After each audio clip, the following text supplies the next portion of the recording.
Welcome to the Comics Coffee Metal Podcast, episode 155.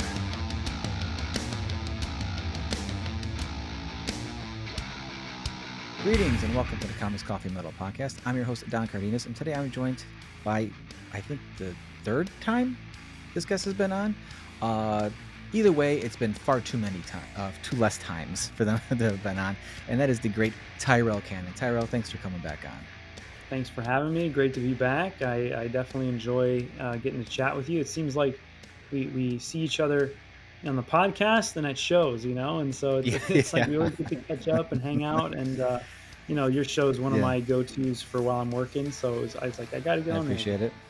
I appreciate it. It kind of seems to be the cycle with a few people that it's just not enough. It's like, I see at the show, we chat for a good bit, and then we do a podcast at some point, other point in the year, and then and these two, I just saw you like a week and 2 weeks ago, right? A week and a half, a year ago, whatever it was, a week and a half, a month, 2 years, 6 weeks. I don't know. It feels all correct to say this the same amount of time there, but so hopefully though this won't be the last time, especially since I'm gonna be trying to do a lot more Chicago area stuff once we have our book collected and all that and ready to go. And speaking of books being collected, you have a brand new Kickstarter. Well, at the time of posting, you'll be almost done with the Kickstarter. So, whatever you're doing right now, stop, click the link in the show notes, go back to Kickstarter, then come back. You won't regret it. And that is for your comic ERIS, a full collection of that. So that's on Kickstarter right now. And it's ending shortly, and I'm really excited to talk to you about that because last time you were on, it was when I think we're kickstarting the first issue of that. I think probably, or maybe the second issue. When I was making it, I had to do I did some smaller collections just to kind of put it out there while I was working on it. But now it's exciting because I have the whole thing, the whole story in one place. And as a creator, sometimes that's the way you always want the work to exist. Yeah. It's like, here it is. This is all of it. Read the whole thing. And so I'm really excited to get it all collected.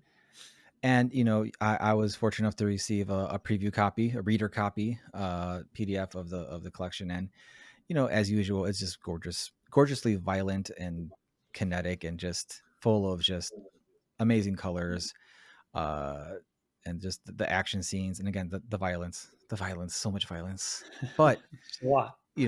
It's not just violence for violence sake, because there's a lot of heart in this book, and it really, really comes through. And but we'll dig into that a lot more. But the rules, Tyrell. Comics Coffee Metal. What are you digging right now? Well, I have to admit, I've gone through this a few times in my life where I come in and out of coffee, and right now I'm kind of on the outs with coffee. I've only been drinking maybe, I don't know, like a quarter cup a day, maybe. I was having all these issues. I don't got to get into all of it, but just some digestion issues, And I think a lot of it was stress, right? Mm-hmm, and I think that the stress coupled with some of the caffeine or the acidity of the coffee was bothering me. So I cut back a little bit. That'll do it. The last month or so, I haven't been drinking as much. And so when I do drink it, it's got to have a lot of cream in it. and usually I'm still going for the darker roast right now. That's really kind of my jam. Okay. So what about you? Yeah.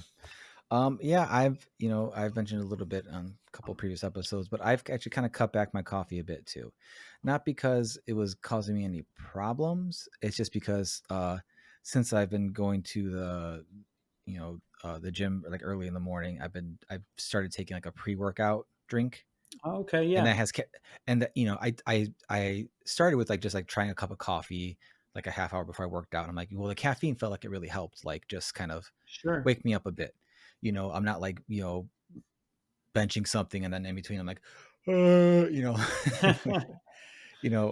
so it kind of did that. So I was just kind of looking into stuff, and there's a lot of crazy ass pre-workouts there where it's equivalent of you're basically ingesting a near too much dose of caffeine at once for these things. And I'm like, I don't want that. But thankfully there's a lot of stuff that's lower. So the one I've been taking one that's essentially a cup and a half or 2 cups of coffee's worth of caffeine, which for me is fine. So, but since I'm doing that, a couple of times, three or four times a week during the day, I'm like, I cut back because like I don't want to go too far in the Right, caffeine right, zone, right. because that'll just Yep, screw me up, because yep. I have a pretty I have a pretty good caffeine tolerance, but um even I have my limits, and I do need to Sure. sleep at some point, so Right, I am having right. I did have the gym this morning, and I am having my second cup of actual coffee today right now, Okay. but you know I'll be asleep. Don't worry. I've been up since 4:30, Tyrell. There's no problem for Oh me going to man. sleep with this. But I totally get it. Like it's just, we're getting advanced in our age. There's some things that we just Things gotta be change, cool with, right? Yeah. Yeah, things change, and things come in and out of life. And Yeah. coffee Yeah. has been a big part of my life at the times that I needed it. Right when I was, Yes. It'll in these always be there first when few you years of need my it. kid's life, especially. Yeah. Yes. Yes, especially with that. Um with the weather getting warmer and all that, it's going to be time for the cold brews and stuff like that Oh for us. yeah, So for sure, um but we'll see how that goes for me. for sure. Uh, I might. I've been doing a little bit of tea here and there, but non-caffeinated tea. That used to be my go-to drink when I wasn't a coffee person. But as time has gone on, I don't do tea quite as much. But yeah, it's been kind of like I'm like guzzle water first thing in the morning. I'm just want water, lots of water. Get lots of water, and if I have anything, it's usually a little cup of coffee. And if I need something later in the day, that's when I'll dip into the tea situation.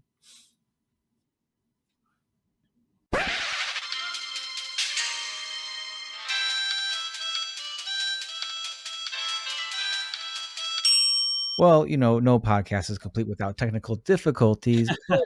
I feel like we were at a good end point with coffee, so let's move on. So comics or metal, what do you want to talk about next? Let's do metal. All right, let's do it. I'm a metal guy. I've definitely been listening to primarily rap and hip hop lately, but I'm still getting my metal in. And there's a few bands I've been Hmm. like really into lately. And you've probably heard Okay. of all these bands, but the first one I might have mentioned before, Oranzi Pazuzu. Yes. Yeah. They have a record that came out this last year. I don't know how to say it. It's like Munta Fuya or something. Man, it's good. I absolutely Mm. love it. And of course, the new um, Blood Incantation, Absolute Hmm. Elsewhere. I saw Yeah, them live that's a this killer one. year, and it was an incredible show. It was amazing. The record's incredible. But then the other bands that were kind of new to me, there's this band again. I won't say the name right, but they're called Tsampantli. It's a like an Aztec metal band. They have this record Okay. called "Beating the Drums of Ancestral Force," and it's wild stuff, man. It's like super Hmm. grindy death metal-y, but with Okay. these Aztec imagery and lyrics and stuff. Pretty wild, really fun stuff. They've got a couple records, but their newest one is that one, the Beating the Drums of Ancestral Force. And then Nice. the other band that I didn't know much about, but just kind of got into is Slow. Have you ever heard Slow? Slow. Yeah, it's like a Um. full doom, so it's super slow, just like the name. It's like I think they're French. As advertised. Yeah, they have a Okay. record. They have a bunch of good records, but the one that got Mhm. me hooked on 'em is called. Again, I'm probably not saying it right. These are all in other languages. Abimes or Abims, Okay. which I think means worship or passage or something. But it's just Ah, super slow. We're talking, 19-minute songs in some cases. Really kind of growling vocals. Love nice. it. Absolutely love it. It is really good. So that's sort of been my metal lately. Awesome. Awesome. You know, um, I'm hearing myself a little bit echoey in yours. I don't know if you can turn yourself down at all, or if there's some sort Sure, I of can like turn it down a little thing bit. that's not I working. can also pop in my I don't know if headphones. it's being picked up in the thing. It's fine. We'll keep this in though. It's fine. I just don't. This program's like echo cancellation is pretty good, but I don't know if yeah. I don't think people want to hear me twice. I don't know. All right. Does this sound better? Yeah, I think so. Okay. A little bit. Cool. So on that note, there's a band called Year the Cobra. I think you would really dig. Year of the Cobra, you said? Yeah, it's a 2-piece, bass and drums, but like total like slow, some kind of upbeat stuff, but very very doomy, rocky, kind of Sabbathy kind of stuff. With the female vocalist / bass player and a drummer, and it's just really good stuff. Like I just discovered them about a month or so ago when they had a new album drop, and their whole catalog I would just dived right back into. It was really good. It was definitely up that of that vein of just like the, because I know you like the low and slow. Yeah, low and slow, just like barbecue. That's how I like my metal. There's another band, oh god, I'm gonna forget who recommended this, but called Nite, Nite. Okay. And they are very much like traditional heavy metal kind of stuff, but they have like a blackened vocal style, so it's raspier and all that, but it's still, melodic, and it's still like very very listenable if you could just kind of like put on and like jam along to it. That when I saw someone recommend them, like it was like one of the few like early spring days that was like nice outside, but it was raining and it was, overcast, and I just put it on. I'm like, this is perfect. This is like perfect weather for this. Yeah, for sure, man. I love a good rainy day. Just throw on some really slow, kind of just heavy stuff and just kind of vibe out. Yeah.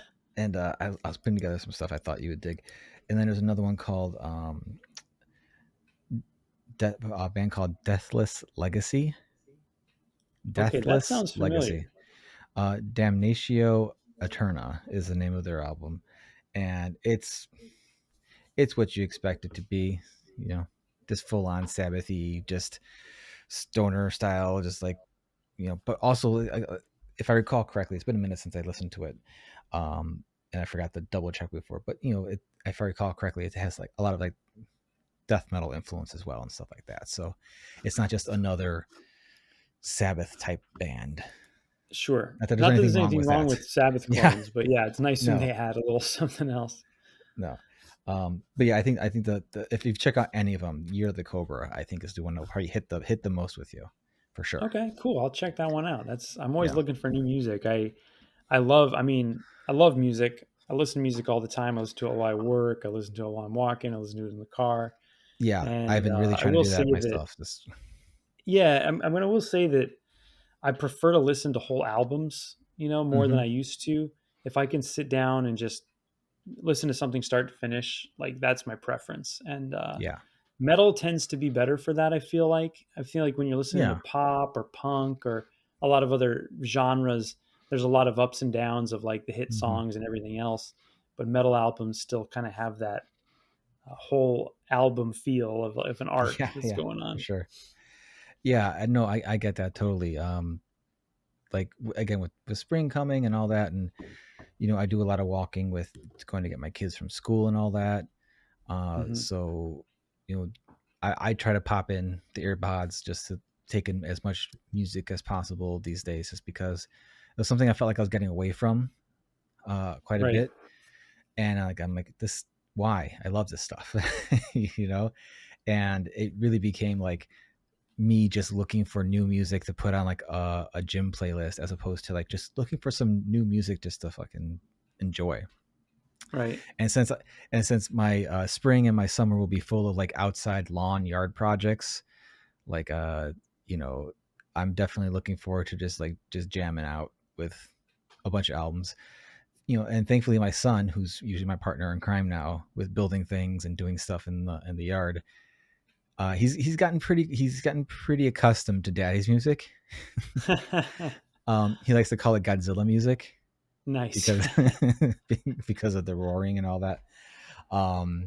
He's cool with it. He's like, as long as it's not too loud, because he's a little old My man. daughter But still will do, I think I mentioned this before to you. She still will do baby metal. She loves baby yeah, metal. She sings yeah. along with it. And then occasionally I can get her, I used to get her to listen to cattle decapitation with me. And she'd always call it the one with the scary guy on the cover. And then I do have some hip hop that I play for her. Yeah, I'll play yeah, the edited versions without the swear words. yeah, And then yeah. MC Chris did these kids hip hop albums, so I listen Oh, to those really? sometimes. Cool. So they're pretty fun because Yeah, it's MC Chris, but he's singing yeah. about mac and cheese and going to bed and stuff like I that. got It's to, really cute. I got to check those out. Hip hop's not usually my go-to, but my kids definitely are down for that. Along the lines that my son also likes a lot of like synth pop stuff, which Oh, is cool cool. because I do too. So Yeah. like, on a few like longer car rides he and I had, he's 5 and I'm just like, so I put together a whole playlist of songs and I told him, just tell me if you like this song or not. And that way I just keep it on the playlist or not. And he's a fan of me. It turns out he's a fan of Paramore. He likes Tegan and Okay. Sarah.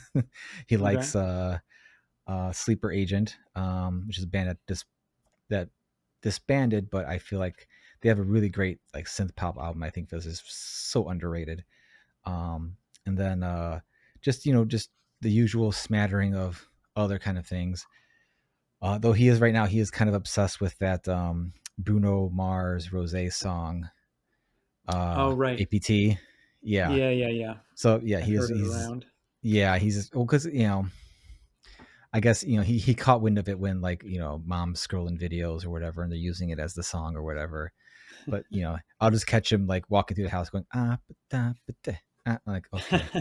And then I listen to the lyrics of that song and I'm like, it's pretty inappropriate for a kid, but he doesn't know what it is.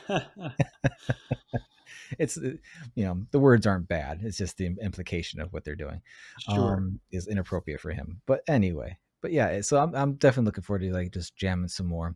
And I got a nice little for my birthday. I got a nice little bigger Bluetooth speaker, so my neighbors will have to deal with me a bit more now. That's okay. uh, That's okay. You got good taste, so you're really just spreading the good word. I really am. Like I was recently putting together a play set in the backyard for the kids. And I just put on like the remastered first 2 or 3 Metallica albums. Nice. So my son was in there just back there just kind of jamming with me. He's like, Daddy, who is this? I'm like, this is Metallica. This is Daddy's favorite band of all time. Cool, they're my favorite band too. I'm like, you're just saying that. Don't get my hopes up, son. Just don't You're let them just hear saying Saint that. Anger, and maybe they'll stay fans. I- you know, I like all of it, even that.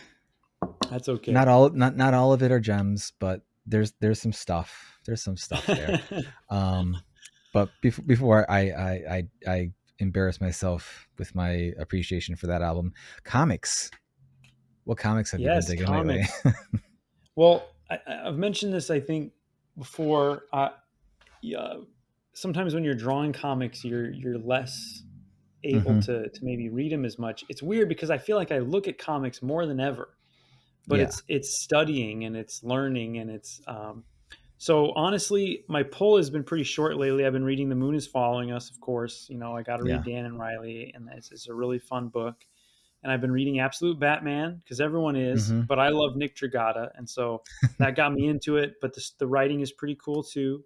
Hmm. Hmm. Um, and then I've been buying old stuff. I always like to buy old stuff when I Yeah. can and reapproach it. So one of the books I picked up recently that I've always wanted but never had is the old Boba Fett collection by Cam Kennedy on art on Okay. that. Okay. And I think who's the writer? I'm spacing on. It's one of the 2000 AD guys that worked on it. Hmm. And that book is just beautiful. I mean, so beautiful. The way Cam renders things and Hmm. the kind of efficiency of his cartooning and the beautiful sort of watercolor coloring on it. It's Yeah. so good. And so I've been looking Yeah. at that a lot lately. And then I've Nice. also been looking at over the last year or two, I got obsessed with Baki. And so I've read all the Baki, and now I'm currently reading the new Bakis that are coming out, the Baki Dao. Love Nice. Baki. Love the wild style that people have. The crazy, deformed muscle figures fighting with each other. I mean, obviously, that's stuff that I think is really fun. So Nice.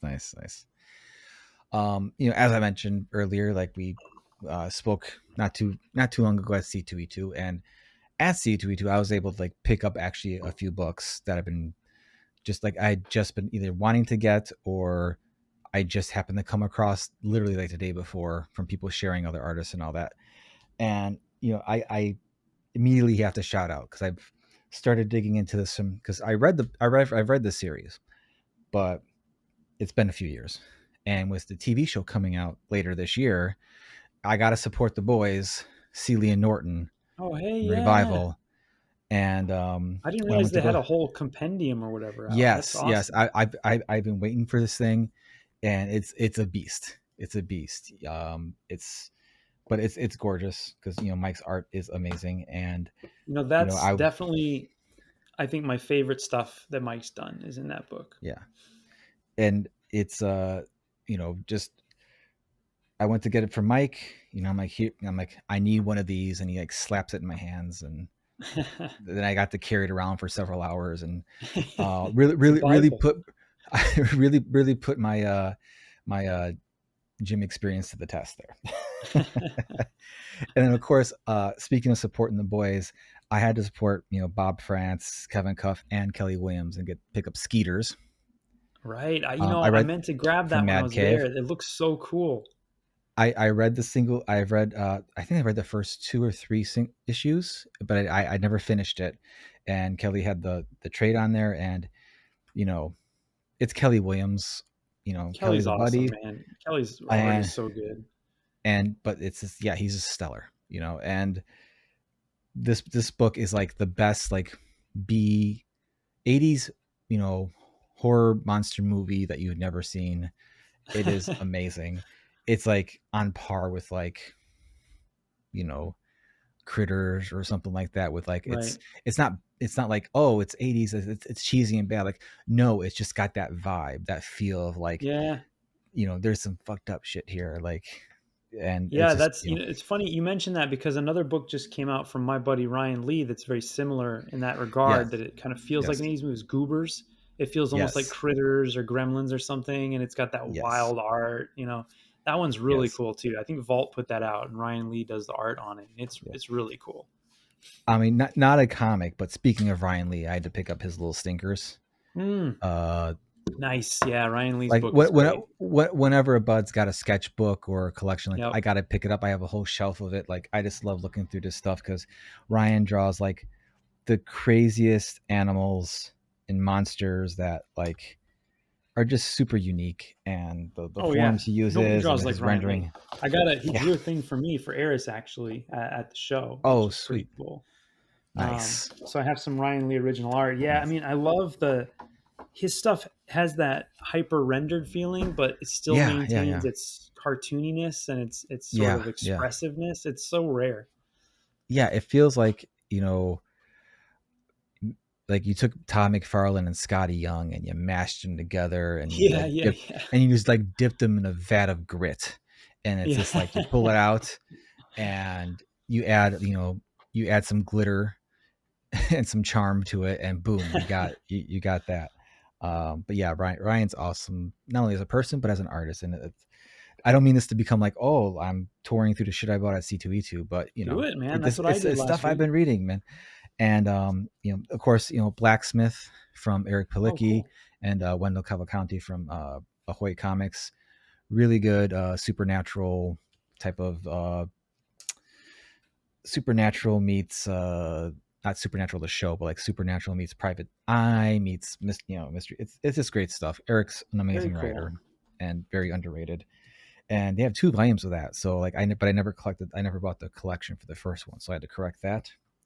And keeping it Chicago, Jim Terry, paper cuts. Jim Terry, my man. I His love his Jim. Paper Cuts is so good. his come home Indio memoir collection, whatever you want to call it, is one of my favorites of all time. And Jim's just a fantastic artist. His brush work is just just like He's the kind of it's artist that doesn't exist anymore, you know? yeah, He's yeah, got a classical beauty to everything he does, and, yes. you know, his storytelling is so clear and so Hmm. evocative. It's really great. Yeah, you just look at the stuff and you can see that you can see Joe Kubert, you can see John Buscema, you can see those things in there, Yep. but it still looks like Jim.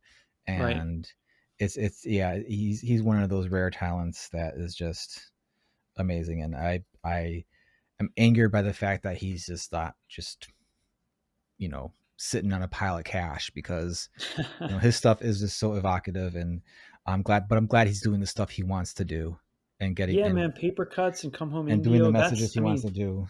Yeah. it's fun to see him draw Ash versus whatever, that's cool. But I love Yeah, when he yeah, tells his own stories. I feel like yeah. that's when his stuff is just really elevates to another level. 1,000%. And the last one, I promise. Uh, Fight Frogs from Jimmy Gear. I'm sorry, Giegerich. I don't I know that was one. That looks pretty I wild. I was unaware of this. Sean Dove, local comic artist, Ah, yeah, uh, Sean. and my kid's new favorite comic creator because of Brobots, Hmm. that great series. Robots is great. He shared a picture of Jimmy at his table, and Jimmy's this like just big dude, tatted out, allergic to sleeves. I'm like, this dude's my vibe. Like, I love this dude already. Like, so then I'm just like looking at his stuff. I'm like, this is crazy, kind of just insane stuff. And Fight Frogs is his. I'll try to as he described it when I talked to him. It's like his knockoff of all the Ninja Turtle knockoffs that Uh-huh. came out, but it's also like in this crazy dystopian wasteland. It's funny. It's like the art. It's just like super like I don't know how well this is coming That's through, but crazy. like it reminds me of that series Duckman Oh from yeah, I used from to watch from a long time ago. Duckman. But obviously, like, TNT or USA, whichever one it was. yeah, it was USA. It's like Duckman meets I'm gonna forget his name now, but he does a lot of like left field type of comics. God, I'm gonna forget his name, but it's very much that's it's. But this was just a hoot. Like, I loved it. It was great. I need to Yeah, that get some looks more of pretty it. cool. But yeah, and I'm Jimmy jealous, man. just That's seems. quite a haul. That's quite a C2E2 haul you got there. Yeah, yeah, and you should see my kids all. uh, but yeah, I need to get some more Jimmy stuff on there, because, and also he just seems like a really cool dude. So it was hopefully he'll be on the show soon. Preview, but Yeah, yeah, that's the stuff I've been digging. very I've been cool. getting into all that stuff, and of course I read ERIS, your collected edition, and I'm always a fan of you. I'm always a fan of your stuff, and I really love, to be a broken record about probably last time you're on, like just seeing your evolution in your art from when I first met you in like the Victus stuff to now.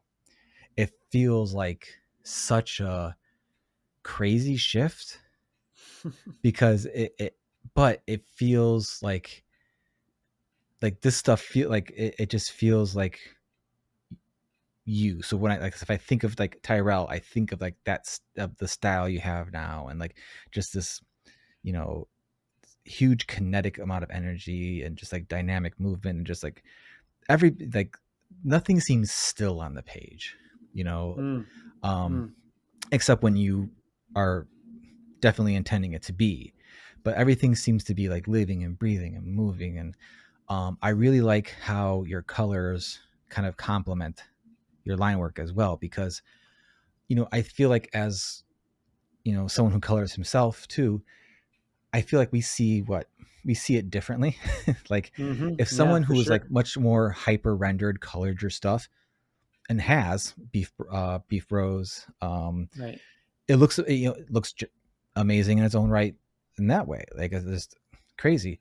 But just seeing like, basically it as you intended, Right. is it makes everything seem, because a lot of the gradients and stuff you use, it just feels so like it just adds like the slickness and the movement of everything. Is the color work something you really put a lot of planning into, or you just kind of like just get the general sense of like, okay, here's what the scene has, or the color of this thing, and just like go on the vibes of it? I'm curious. That's well, thanks very much for even just looking at it and having such astute observations, Don. That's why I like talking to you. You've actually looked at it and thought about it a little bit, and I really appreciate that. The color for me has always been something that it was like the last tool I decided to work on in my Hmm. toolbox. I feel like Yeah. I've been making comics a long time of many different kinds, as you mentioned. And when I started doing the stuff that I'm kind of working on now, the big piece of the puzzle that was kind of missing is I didn't feel like I had a handle on color. And so when I started Yeah. the first issue of ERIS, I kind of was figuring it out, right?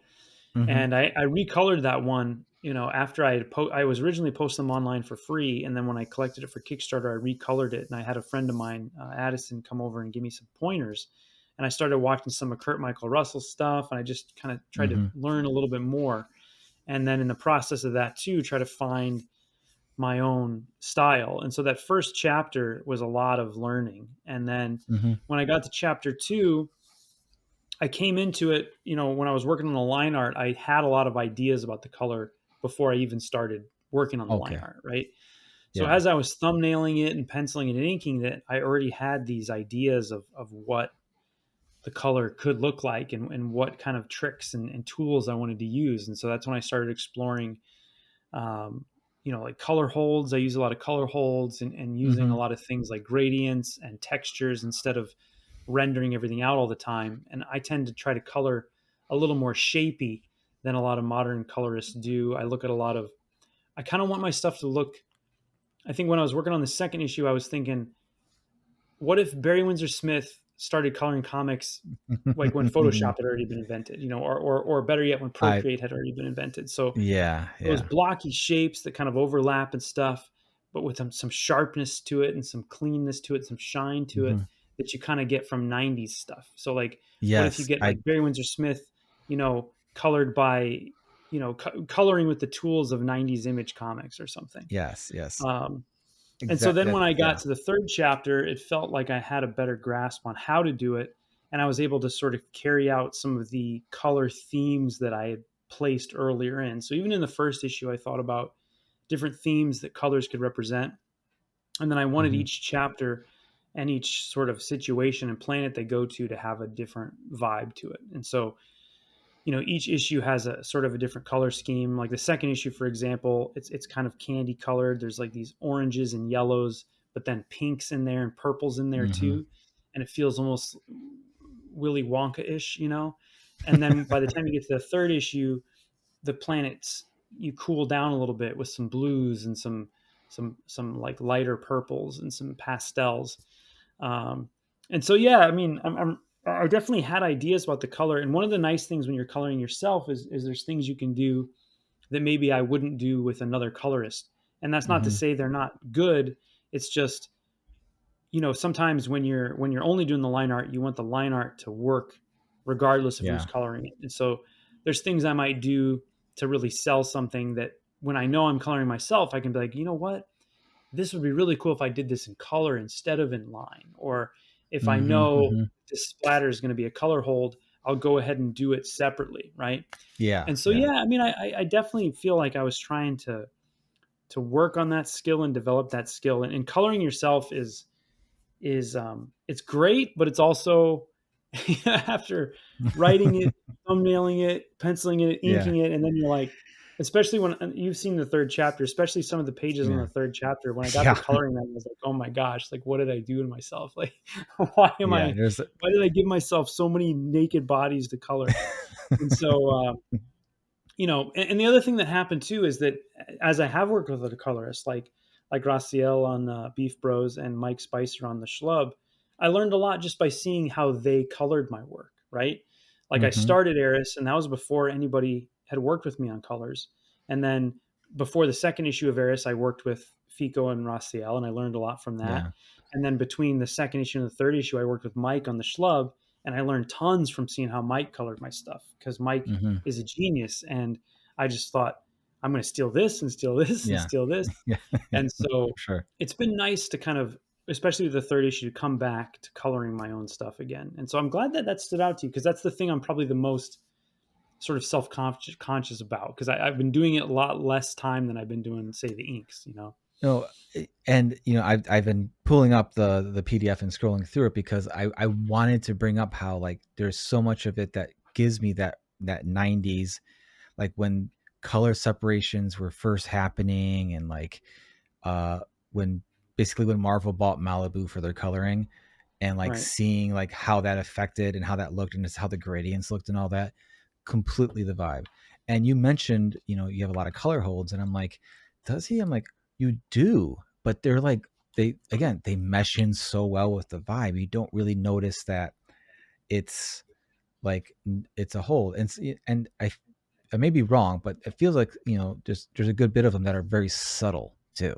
Like it's not a drastic color change for the hold. It just kind of almost, tinting and desaturating the line a little Yeah, bit, there's like the just to, foreground stuff, which is say an yeah, effect of like a punch or like a blood yeah, splatter, and then there's the background stuff of maybe I'll just brown out these background lines a little bit so it recedes a little bit more yeah, behind yeah, the other people, yeah. and so I get the advantage of being able to still have a detailed background.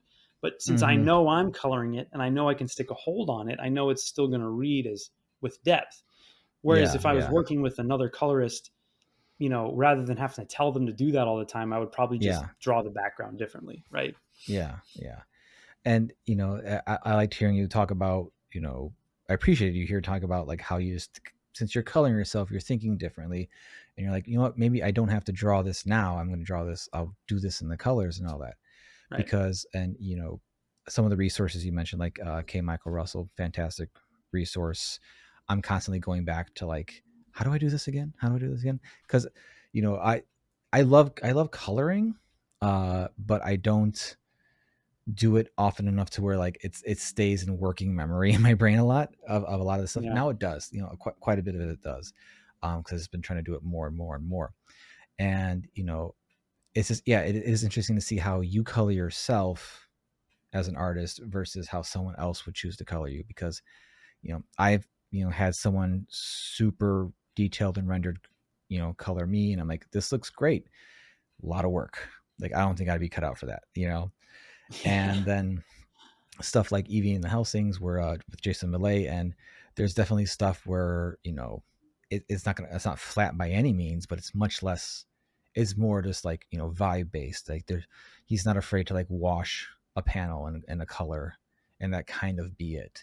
You know, Especially if you're dealing with like a rock band and a club and all that, it kind of Sure. is the Yeah. Yeah. effect of it, and all that. So and then versus like how I would color myself, like I just recently just colored a print uh of Destroya versus Godzilla, and Yeah.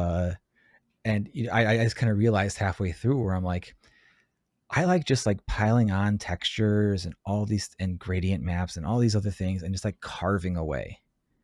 I like putting too much color and too many things on there and stripping away and cut it and like being much more experimental with it than I think is, but it also takes up so much more time. It is not efficient at all. Yeah. I definitely spent It's more easy to time get lost coloring, right? Because there's so many Yeah, it's tools fun. and you can sort It, of just and redo it's everything. And Yeah, because I've colored some comics for some people, and it wasn't like a super uber detailed style or anything, but I'm like, yeah, I don't know if this is for me. Even with the pages coming in pre-flatted, I'm like, I don't know if I have the patience. Like, yeah, bless all colorists. You all are the real heroes. But I mean, a good colorist can really help a yeah, piece shine, and a bad colorist can make a good piece even look kind of, a little bit yeah, wonky, right? And I've yeah, been lucky that I've been paired up with some really great colorists, and I hope that that continues, right? yeah. But the other thing that happens when you color yourself is you do start to have preferences, and Mm-hmm. I try to be open to whatever the colorist is doing, even though I might have had a vision in my head. And that was the thing Yeah. I've learned, like working with other people, is that sometimes Mm-hmm.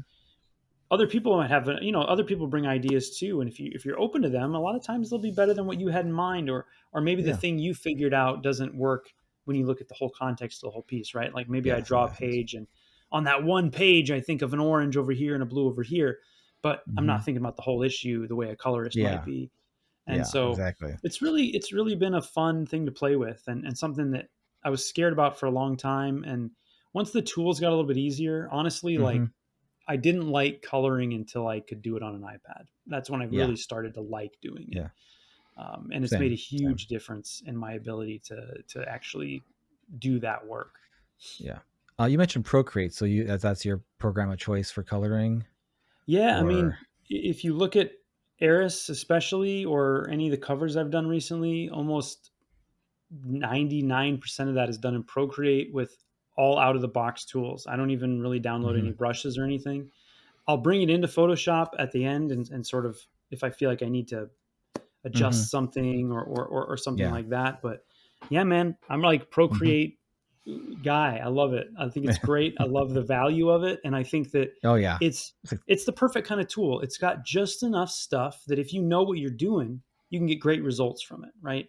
And yep. I think there's a lot of other software that's probably a lot more got a lot more whistles and bells, but you might be able to make something cool with all the whistles and bells. But if you still don't know what the heck you're doing, it doesn't matter what tool you're using. Yeah. And so, yeah, I think I get pretty good results out of Procreate. It's been a good No, tool yeah, for me. it looks great. It looks great. I have when I first got the iPad a few years ago, I got both Clip Studio and Procreate, because Procreate was like what, $10 at the Yeah, it's time. so I don't cheap. know.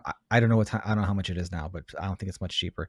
And like it kept updating and updating with all these tools. And if I were just starting out now, I totally would have just stuck with Procreate. But I'd already had a working relationship with Clip Studio, Sure. and all that. But I do have, um, in the interim, several years since I've had the my first iPad for drawing, I've had to replace it, but that one still works.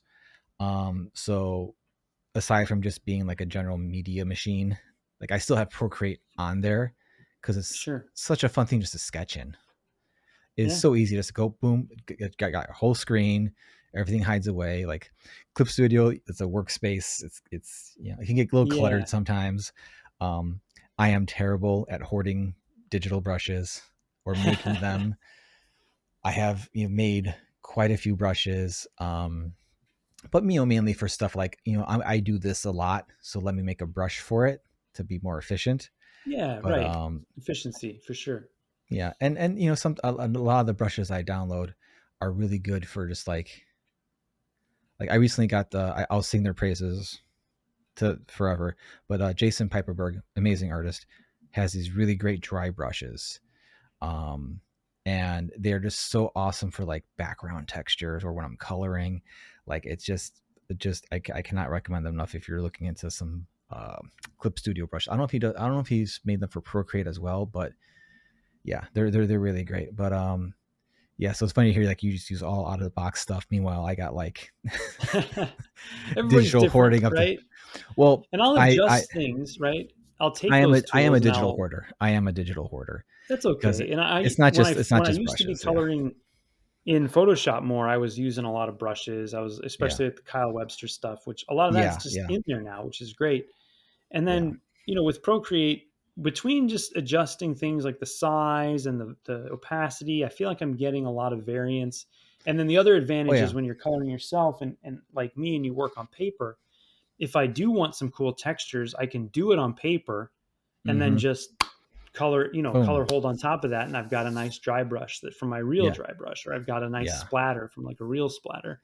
Yeah. And so I I, was gonna ask you about that because I do yeah, know you work traditionally, uh, most of the time on things. So I'm like, do you do that? Do you scan in or at this point, this like take a photo with your phone because they're so advanced at this point where it's just, you it's a just, little bit everything. mhm, I try to do as much of it on the board as I can. And if I can make it yeah. all on there and get the effects I want, that's my top kind of goal.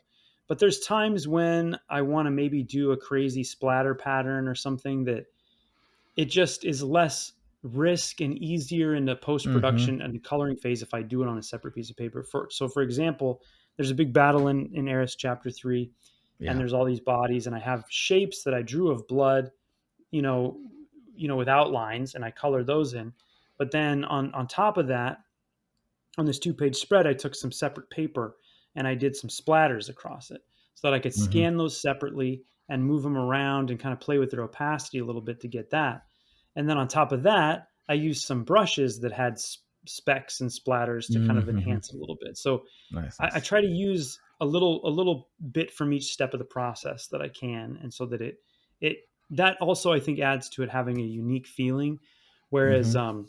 just recently I was looking through a bunch of portfolios. I was helping to jury an award, and so it was a lot of people that were, recent college grads that have studied art in college. And sometimes you're looking at a portfolio of somebody and you can see exactly what tools and brushes they're using, right? You're Mm-hmm. like, oh, that's that brush and that's this tool and they colored it in this program.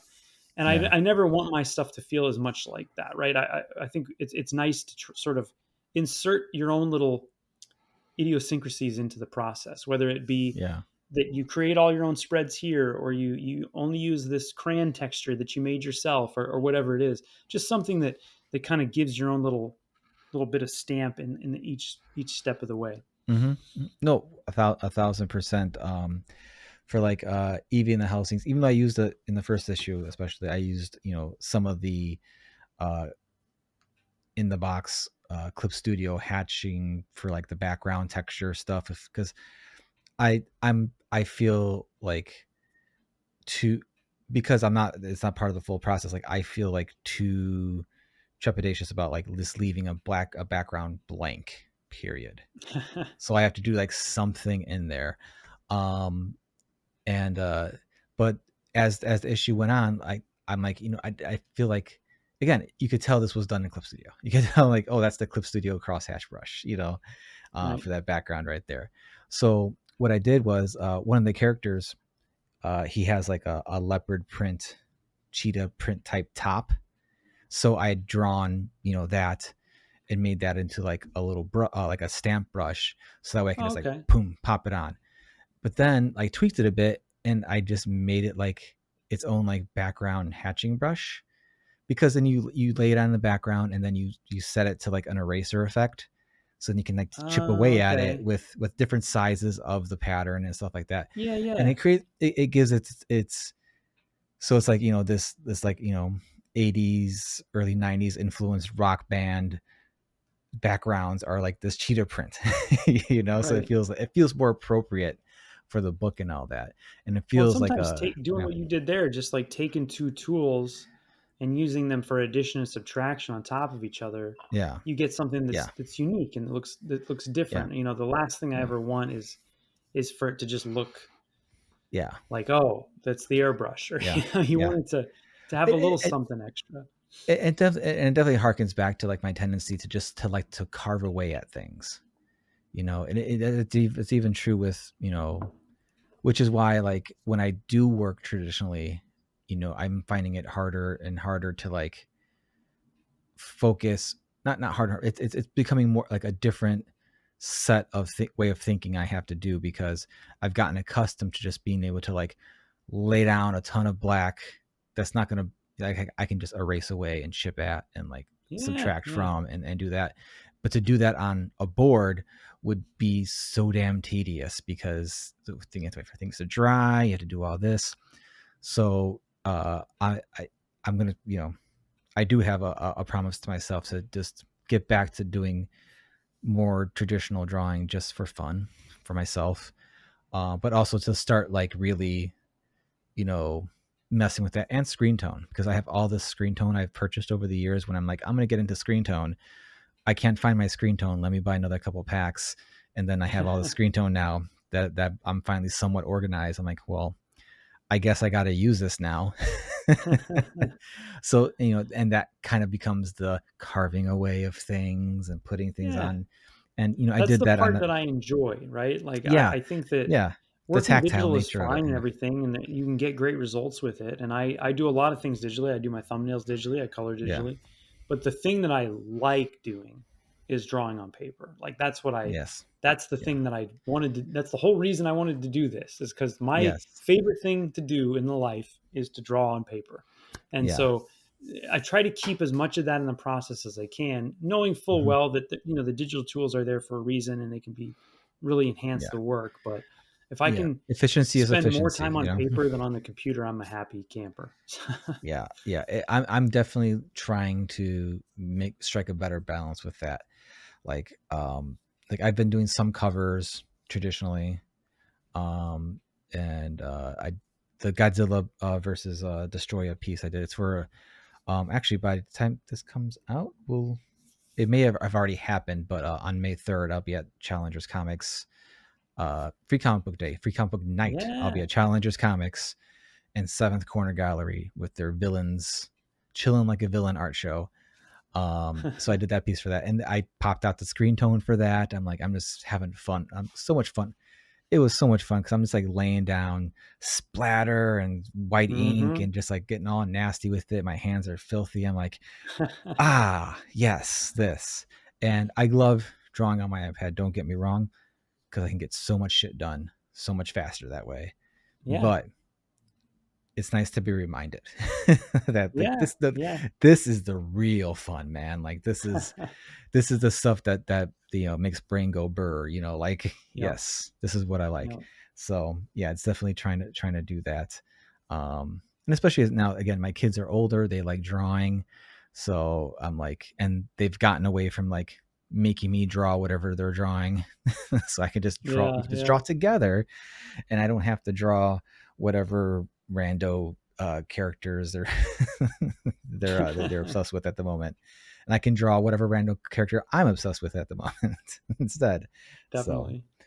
but yeah, it's nice, and I'm glad you're keeping that part of the process because it's um I don't feel like it's a lost art at all by any means, because there's still a ton of people who love to draw traditionally and only draw traditionally and all that, but I definitely feel like it's less common, especially for younger artists, because it's the barrier for entry to getting into digital, and I guess the speed to which you see like cool results is a Sure. lot faster if you're working digitally.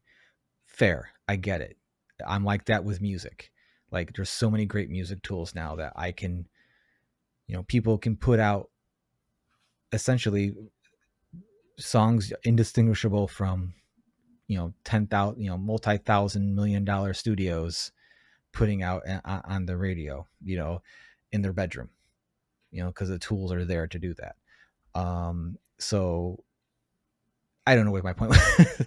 Draw traditionally. No, for sure. If you're a digital artist and you're exclusively a digital artist, just get your fucking hands dirty, man. Just get some ink on them, get all that. And like, if you're like, no, this is not for me, cool, stick with the digital art, all the best, but just give it a shot, man. Just give it a shot, because Yeah, for sure. it's just fun. You feel like a kid again, even if you're just drawing gnarly shit. You still feel like a kid because you're like rubbing shit in, and you're just getting into it, and it's you're playing with your hands, and it's great. So we've talked so much about the process of ERIS and the art and all that, but I am remiss in saying, what the hell is ERIS? That's a Could you great inform us, question. Tyrell? That's a great question. I remember one time I was watching some special features on Blade Runner, and Ridley Scott was talking about how he had finished the movie. He was watching the cut of it, and after it ended, he turned to the other guy there. He's like, That's pretty great." He says, "He's like, I don't know what it means, but it's pretty great." And sometimes it feels like that, when you're in the middle of something, you're not sure. Mm-hmm. The nice thing with Eris is that it's been a part of my life for so long that it's gone through all these multiple sort of feelings for myself. But the story overall has remained the same.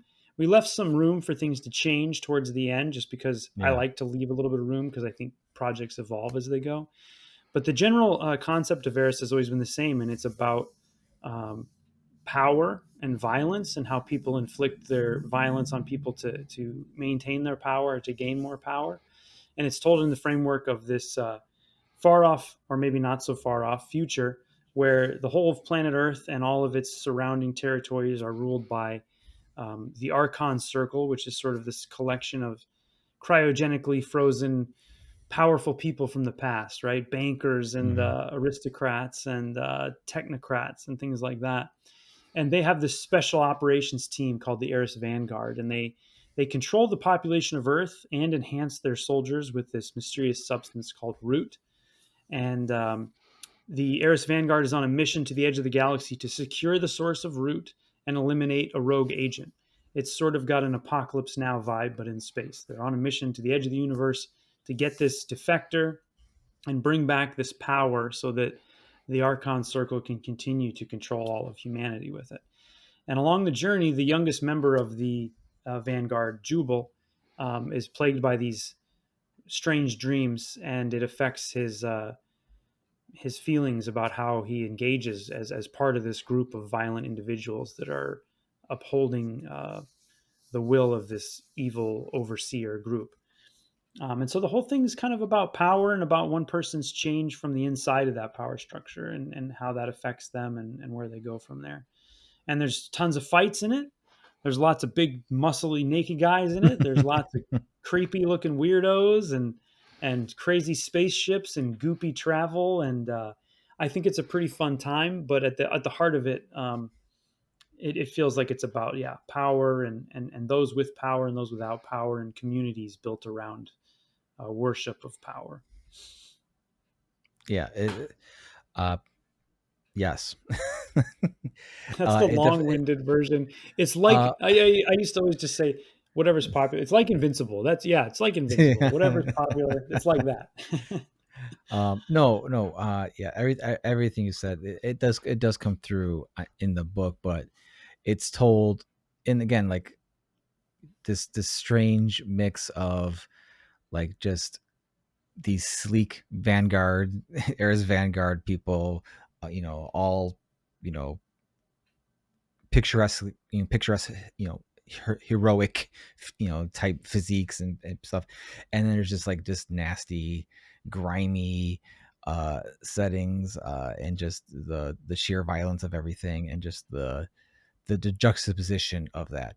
And one of the things I did love most about the book was like just the general designs of them, because it would have been so easy to just over design them, and you did it. And one of my favorite touches is the palms of their hands, how it's the black kind of like grip thing. Like it's just such a thing, like you don't really think about, like, oh, if someone's fighting or something, they're gonna be covering their hands in some way. It's not just gonna be a glove though. You don't just do a glove though. You keep it on the palm, and it's such a neat visual distinction. And like the elbows, and just like where you choose to armor them, kind of, or like have them covered. I really appreciate this, because again, it would been so easy to take that idea and overdo it, like make them either just all armored out and crazy, which probably would have been cool in its own right, in a different, in a Doom guy sort of way. Right. Almost, I love Doom. I love Starship Troopers. I love all that stuff, but you're right that I wanted them to feel different from that. And I wanted it to be a different kind of dangerous, and a different kind of, power fantasy, right? Like the old as age, old as art power fantasy, the muscular body, the physique that's powerful, and that power on its own is not a technological power, even though there's technology used in the book. The focus of the design was for them to feel like, human power brought to its maximum potential, and to the point where they don't even need armor, they don't need guns, they don't need anything. They're dangerous without all of that. And another, like, I think cool touch is the fact, like, they're essentially barefoot, and it's just like these like, it just adds such the vibe of the, like, they don't need all that stuff. So it's just like this strangely, like, overexposed, but yet still incredibly, like, intimidating, because these people show up, and again, they're all built like brick shit houses, and it's like, and but they have, these crazy patterns of armor here and there on their shoulders and stuff like that, and essentially like a jock strap and like knee pads, and it's like no shoes. It's like, and it's like they're just rolling up like that, and you're like, what? Like, you got nothing. And you're like, I guess not, because if this is how confident you are, I don't know how confident I am. Right. With like everything. That's the person you want to be scared of, is the guy who shows up naked to the fight, right? And it's a psychological thing too. And again, it's something that's always interested me is, human bodies. I did a lot of figure drawing in Mm-hmm. school and the Renaissance, especially how figures can be used to express things, Mm-hmm. and action can be used to express things. Just the simple movements of the body, the posing of the body can evoke certain things, outside Yeah. of even what they're saying or what they're dressed like. And Michelangelo obviously is one of my most favorite artists ever, and the way he could show expression just through bodies is something that I've always been intrigued by, and probably always will be. And so that's definitely another big inspiration for the look. Awesome. Well, Tyrell, it's been a blast having you on again. Everyone, please, if you've not stopped already and checked out, please go back ERIS now. Get this book, I'm sure it'll have reached its goal by now, but get it even further. I don't know if you got stretch goals or anything like that planned, but you know what? Getting the book in your grubby hands is enough. Trust me, because I have the PDF here and I need the physical copy. I need to have this. Speaking of tactile, I need to hold this in my Yeah. hands. I need to flip through this and tell my kids, no, you can't read this one. Not yet. Maybe in a dozen years. But no, and again, like, having, known you for, God, maybe like a decade now, is it? I know, it's Maybe crazy, even, man. it's just seeing your work progress, and then also seeing you do really cool books like The Schlub, like Beef Bros, but also like being able to do your own thing, the thing you want to do, and have it come out and, be how you want it to be. That's, to me, like the best. That's all I want for any comic book artist, is like you to at least have one project where, like, this is me, where I want it to be. This is everything I wanted it to be, where I am right now, and here it is. Like, because I don't think a lot of people have had that opportunity, and Well, and for I all, I yeah, yeah, I agree, for all, man. yeah, And it's a lot of work, but I mm-hmm, feel more than just the work that I put in on it. I do feel very fortunate that I'm able, and that yeah, people are willing to follow my work. yeah, It is a privileged position, and I don't take that for granted at all, to be able to make things that you're proud of and that you care about, and for people to actually pick them up. So I hope people do pick it up, because it means a lot to me. The book means a lot to me, but I definitely want it to hopefully mean a lot to other people too. yeah. And for all the ups and downs, and for all the pluses and minuses, pros and cons, we can kind of talk about the state of the industry, and the use of Kickstarter and all that. There's still, as of right now, like no better time than for people to be able to put out what they want, how they want to. And yeah, so I'm glad that's happening. I am just stoked to get to read the full thing, also because the PDF I got does not have any of the back matter, and I love that stuff, and I'm glad you're gonna have some in there, because that is totally like the thing I love the most about collections. Like, yeah, cool, I got the whole story, let me look at the sketches, let me look at the Yeah, layouts, let man. me look at Yeah, for the all sure. that. People kind of take that stuff for granted these days, I think, because we post a lot of this stuff online already, but it's like, no, man, back in the day, if you saw penciled pages printed somewhere, you'd be like, what? Yeah, Like, yeah. but I'll speak for myself. I'm old. It's old hat for so many people now. But anyway, Tyra, thanks again. Again, Yeah, everyone, thank go you, check buddy. out It's been a Eris. pleasure. Go make this thing just a ginormous success. Or hopefully it already is a ginormous success, on top of the very close to already being funded as we speak. But yeah, it's awesome. And don't you love awesome comics? Don't you want your friends to know you love awesome comics? I will Well, judge you thanks a if you lot, don't back Don. It's this. been a So pleasure talking to you, and I always, appreciate all sir, your always. wonderful insights on the work, and I'm excited to see what you do next as well. And Mm-hmm. yeah, thanks everybody for tuning in, and we'll see you on the ERIS Kickstarter. All right, but go check it out. Tyrell, thank you again.